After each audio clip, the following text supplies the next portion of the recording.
அது மகாசக்தி, அது அனைத்துக்குள்ளேயும் இருக்கு. அப்போ உங்களுக்குள்ளேயும் இருக்கு தானே. இங்கே யாரும் ஏற்றி வரலாம் ஒன்றே கிடையாது. இதில் என்ன விஷயம் கேட்டீங்களா, ஒருத்தர் ரொம்ப சோர்ந்து போயிருக்கான், ஏதோ ஒரு பிரச்சனைனாலேயோ, ஏதோ ஒரு கவலைனாலேயோ, ஏதோ ஒரு துன்பத்தினாலேயோ அவன் சோர்ந்து நிற்கிற நேரத்தில் அவன் சக்தியும் அவன் எண்ணம் எப்படி இருக்கோ அது மாதிரி தான் அவன் சக்தி இயங்கும். அவன் சக்தி என்னாவும் அந்த சோர்வில் நம்பி, அந்த கவலையை நம்பி, அந்த கவலைக்குள்ளே போந்தனால்தான் அது அந்த கவலை மாதிரி அது ஒரு தோற்றத்தை உருவாக்குது. அப்போது யாரும் கூட சொல்கிறாங்க, அந்த சாமியார்ட்ட போங்க, அந்த சாமியார்ட்ட போனால் அவர் சக்தி ஏற்றி விட்டுருவாரு. ஏன் தெரியுங்களா, அந்த இடத்துக்கு நீங்கள் போகிறீங்க, அங்கே போகிறப்ப இவனுக்கு தான் எல்லாமே இருக்கு.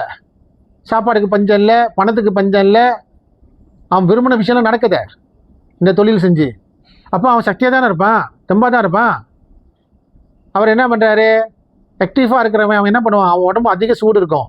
அந்த சூடு கையை வச்சு உங்கள் மேலே வைக்கிறப்பையோ, உங்ககிட்ட ஏதோ ஒரு மந்திரம் உச்சாட்டம் பண்ணி செய்கிறப்ப உங்களுக்கு ஒரு அதிர்வு உண்டாகுது. அவன் சக்தியை கொடுக்கல, அவன் உடம்புல ஒரு உஷ்ணத்தை அதிகரிக்கப்ப, இப்போ என் உடம்புல உஷ்ணம் அதிகமாக இருக்குது, என்னை தொட்டால் எப்படி இருக்கும், உங்கள் உடம்பு குளிர்ச்சியில் இருக்குது. நீங்கள் என்ன பண்ணுவீங்க, ஒரு சூடு உடம்பு தெரிவிங்களா இல்லை தெரிய மாட்டீங்களா? ஏன்னா குளிருது உங்களுக்கு, ஒரு ஐஸ் கட்டிக்கிட்டே இருக்கிறப்ப குளிருது உங்களுக்கு. அப்போ என்ன பண்ணுவீங்க, சூடு யார்கிட்ட இருக்கோ அங்கே தான் போய் நெருப்பிட்டு போவீங்க. இல்லை யார்கிட்ட உடம்பு பக்கத்தில் இருந்தால் அவங்க சூடாக இருந்தால் அவங்க கையை பிடிச்சி தேய்ச்சி விடுவோம், எல்லாம் செய்வோம். அப்போ என்ன ஆகுது, உங்களுக்கு அந்த குளிர்ச்சி குறைஞ்சி உங்களுக்கும் உஷ்ணம் உண்டாக்குற மாதிரி உணர்வீங்க. அந்த உஷ்ணம் வெளியேருந்து வந்துச்சா உள்ளேருந்து வந்துச்சா? உங்களுக்குள்ளே இருக்கிற உஷ்ணத்தை தட்டி எழுப்புறது தான் தவிர இங்கேருந்து ஒரு சக்தி அங்கே கொடுக்குறது என்பது பொய்.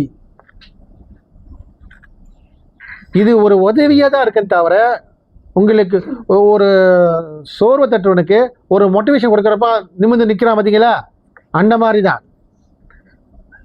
உங்கள் சக்தி சோர்வாகுவதும் இல்லை சக்தி பெற்று இருப்பதும் அது எல்லாம் உங்களுக்குள்ளே இருக்கிற விஷயம். அதுக்கு என்ன உணவு கொடுக்கணும், என்ன மாதிரி சிந்தனை அலைகள் இருக்கணும், அதை பொறுத்து தான் உங்களை சக்தி உற்சாகட்டமாக இருக்குமா இல்லை தாழ்ந்து இருக்குமா என்பது.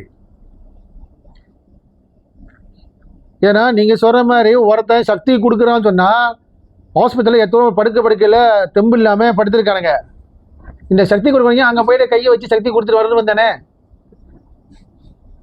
ஆமாம் தானே, செஞ்சாங்களே யாராச்சும் நீ இருக்கோம். இன்றைக்கி கேள்விப்பட்டிருக்கீங்களா, இங்கே இந்த ஹாஸ்பிட்டல் போய்ட்டு இருக்கிற பெட்டில் இருக்க அத்தனை பேரும் போய் கையை தொட்டு நான் சக்தி கொடுக்குறேன், எல்லாம் பொழைச்சிட்டு வாங்க, எல்லாம் தெம்பாக வெளியே வாங்க. ஒரு சாமியாரையும் செஞ்சுருக்காரு. ரெண்டு இருக்கோம், ஏதோ 1 2 3 கிட்ட நம்ம முன்னுக்கு யாரோ கிட்ட ஒரு வித்தையை காட்டி போட்டு நம்ம அதை நம்பி அங்கே போனால் அவர் பணத்தை நம்பர் அடிக்கும், அங்கே போனால் அவர் இது கொடுத்துருவாரு, அது அவன் நம்பர் கொடுத்து நம்ம பணக்காரனா இருந்தால் முதல்ல அவன் தானே கோடீஸ்வரனா இருக்கணும். அவனுக்கு காட்டுற நம்பர் ஏன் நம்பர்கிட்ட சொல்லணும்? ஆமாம் தானுங்களே, அவன் தானே கோடீஸ்வரனா இருக்கணும். அன்றாட நம்பரில் அவன் தானே ஃபர்ஸ்ட் ப்ரைஸ் எடுத்து அடிச்சுட்டு இருக்கணும். அடிச்சிட்டு இருக்கா அப்படி யாருக்காச்சா? ஆனால் இங்கே என்ன சொல்லுவானுங்க மக்கள், அங்கே போனல அவர் நம்பர் கொடுத்தா எனக்கு ஏறிச்சுல ஃபர்ஸ்ட் ப்ரைஸு, ஏன் அவனுக்கு ஏறல? உனக்கு கொடுத்தவனுக்கு ஏன் அவனுக்கு ஏறல? அவன் ஏன் அங்கே உட்காந்து அத்தனை பேர் பார்த்துட்டு உட்காந்துருக்கணும் மற்றவங்க?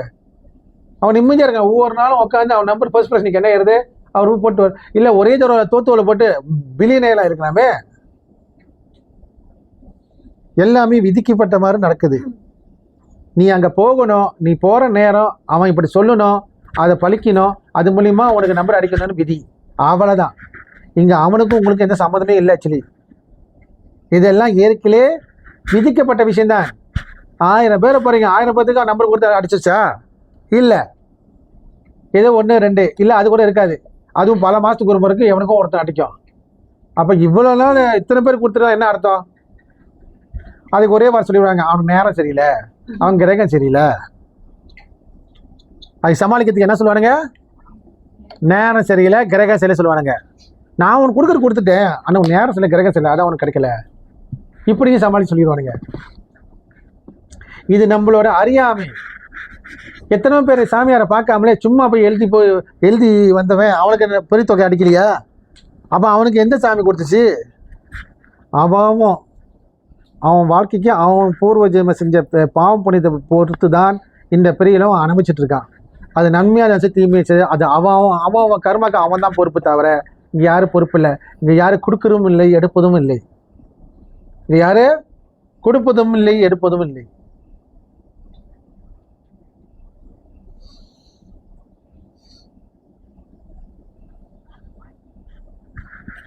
அதனால முதல்ல இந்த மூட நம்பிக்கையை விட்டுருங்க.